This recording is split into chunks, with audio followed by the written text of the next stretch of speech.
صحیح البخاری کتاب اذان کا بیان باب اگر نمازی پر کوئی حادثہ ہو یا نمازی کوئی بری چیز دیکھے یا قبلہ کی دیوار پر تھوک دیکھے تو التفات میں کوئی قباحت نہیں۔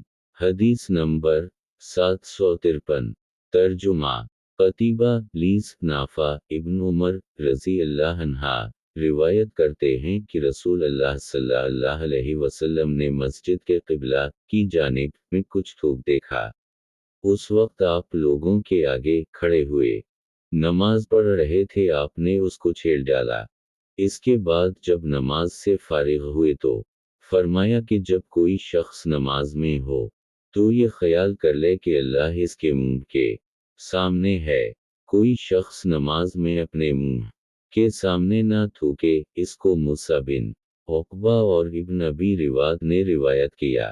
صحیح البخاری کتاب اذان کا بیان باب اگر نمازی پر کوئی حادثہ ہو یا نمازی کوئی بری چیز دیکھے یا قبلہ کی دیوار پر تھوک دیکھے تو التفات میں کوئی قباحت نہیں۔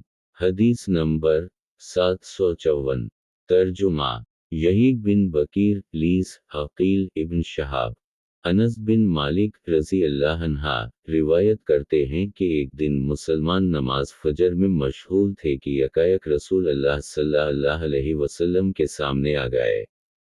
آپ صلی اللہ علیہ وسلم نے حضرت عائشہ رضی اللہ عنہا کے حجرے کا پردہ اٹھایا اور مسلمانوں کی طرف دیکھا۔ اس وقت وہ صف بستہ تھے، پس آپ صلی اللہ علیہ وسلم مسرت کے سبب سے مسکرانے لگے۔